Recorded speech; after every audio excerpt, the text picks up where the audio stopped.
अब मुबल्लिग तबलीग करना चाहता है। मैं अमेरिका में बैठकर टीवी के ऊपर जो प्रोग्राम करता हूं तो कहीं पर भी मेरे वहमो गुमान में फिरका वाराना गुफ्तगू का तस्वर भी नहीं होता। क्यों? मुझे पता है मेरे सुनने वाले ये मुझसे खरीद नहीं करेंगे। यहाँ पर उनकी मुश्किल ये नहीं है, मुझसे ये सवाल नहीं किया जाता। वहां पर मैं इखलाकियात पर तवज्जो देता हूँ, इसलिए कि वहां पर इखलाकी तौर पर महसूस ये होता है कि हमारी तरजीही बुनियादों पर जरूरत ये है, हमारे बच्चों को, हमारे खानदान को, हमारे मोहल्ले को। और वहां पर यह दर्द मुश्तरक है, वो शिया हो, सुन्नी हो, देवबंदी हो, वहाबी हो, नक्शबंदी हो, हत्ता हिंदू हो, सिख हो, यहूदी हो, ईसाई हो। तो मैं फिर वहां पर क्या करूंगा कि जब मैं खुतबा तैयार करने बैठता हूं, इखलाकियात की वहां पर 80% बात करता हूं। जो फिक्की होती है वो 20% बात करूंगा। जो फिरकावारियत उसको तो मैं टच भी नहीं करूंगा। अच्छा, अब उसके उलट आ जाए, ये मुआशरे का असर देखें।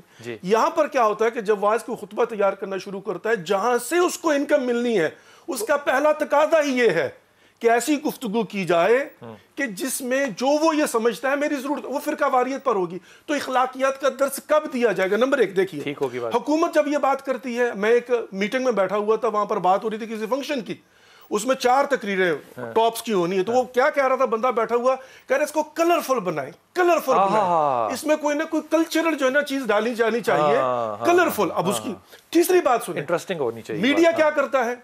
मीडिया को भी इखलाकियात का दर्स कहां पर देना है?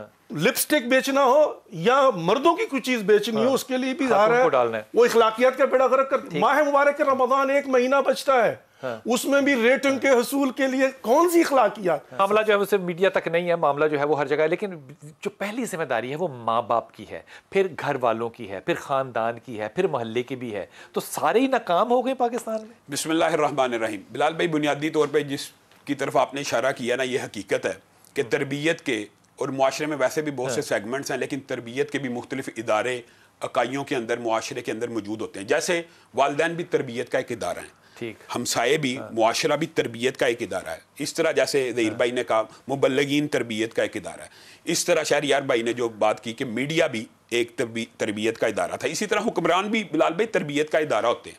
तो बुनियादी तौर पर अगर हम, जो आपने दिबाचा बंद है, हर शख्स को उसका हक, हर साहिब हक को उसके हक के मुताबिक डील करेंगे, तो हमने इखलाक के ऊपर अमल कर लिया। यानी वालिद का, वालिदा का जो हक है, जो अल्लाह ताला ने उनके लिए नादिल किया है, अगर मैं और आप उस तरह डील करेंगे तो हमने उनका हक अदा कर दिया। बहन का, भाई का, मुआशरे का, हमसाये का, जो जो हकूक शरीयत इस्लामिया ने हमें बतला दिए हैं, अगर हम उनको अदा करते रहेंगे तो हम इखलाक आलिया के आला मेयार के ऊपर फायद हैं। हम ये समझते हैं बुनियादी तौर के ऊपर कि सबसे अव्वलीन जिम्मेदारी, चूंकि बच्चा पैदा होते मुआशरे में नहीं निकलता, वालिदैन की है कि अपने बच्चे की इखलाकी तरबियत इस तरह की करें कि वो मुआशरे के अंदर एक खूबसूरत चलता फिरता रसूलुल्लाह सल्लल्लाहु अलैहि वसल्लम, उसके लिए खूबसूरत माँ बाप भी तो होने चाहिए ना, उसके लिए खूबसूरत माँ बाप भी होने चाहिए। और अगर इसको वाइस वर्सा ले लें तो खूबसूरत बच्चे भी होने चाहिए कि जो वालिदैन की इज्जत करें। हमारे मुआशरे के अंदर आप बच्चे को पैदा तो करते हैं, लेकिन आप तरबियत के ऐसे इदारों में छोड़ देते हैं जो तलीम बराए मादी है। ज़हीर भाई, 2.5 साल का बच्चा स्कूल ना जाए तो आप कहते हैं कि अब मुझे एक बात बताएं, ज़हीर भाई ने जिसकी तरफ इशारा किया है, मादियत, बिलाल भाई, हसूल मादियत का जो कल्चर ये कैपिटलिज्म ने हमें दिया है कि तलीम बराए हसूल मादा, तलीम बराए तरबियत कहाँ है? तलीम बराए हसूल मादा। मेरे जहन में एक वाक़या आगे मैं ज़रूर बयान करूँगा कि मौलाना अब्दुल मन्नान वज़ीराबादी, आपको पता है, बरसगीर के बहुत बड़े आलम थे और वो नाबीना थे। उनके वालिद ने अपने 6 बच्चों को ब्यूरोक्रेट बनाया था, और एक ये थे जिनको हिफाजत में डाल दिया कि नाबीना है। अब ख्वाब हुज्जत नहीं है, लेकिन ख्वाब बहरहाल नबूवत का 46वां हिस्सा है। उनकी वालदा ने ख्वाब देखा कि मेरा खामद ख्वाब में आया और आके कहने लगा कि जब अब्दुल मन्नान वज़ीराबादी सजदा करता है और रब्बिरहमहुमा कमा रब्बयानी सगीरा कहता है, या वालिदैन के लिए दुआ करता है, तो अल्लाह ताला जन्नत में मेरा एक मकाम बुलंद कर देता है। और वो 6 बच्चे जिनको मैंने ब्यूरोक्रेट बनाया था, आज तक उनकी तरफ से मुझे ठंडी हवा नहीं आई। बुनियादी तौर पर वालिदैन का भी एक काम है बच्चों की तरबियत के अंदर, और फिर बच्चों का रिटर्न करना वालिदैन को। अब ये ज़हीर भाई ने जिस मुआशरे की तरफ इशारा किया है, क्या वहाँ पे हमने नहीं देखा कि ओल्ड होम का कल्चर मौजूद है? वो तो वाले भी है। हाँ, हमने देखें, हमने यूरोप की तारीफ की थी, साइंस और टेक्नोलॉजी की तारीफ साइंस और टेक्नोलॉजी की, और दरामद क्या किया? उनकी सारी बद अखलाकियों को, बेहयाइयों को, और मुआशरे के अंदर जो इस तरह की बद अखलाकी। ओल्ड होम का कल्चर हमारा कल्चर है।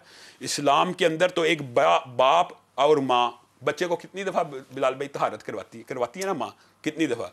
और अब बच्चा, वालिदैन बूढ़े हो जाए ना, तो पता क्या वालिदैन को आजकल कहता है कि मामा बाबा 10 बजे के बाद मुझे आवाज़ नहीं देनी, अभी बाथरूम जाना तो हो आए।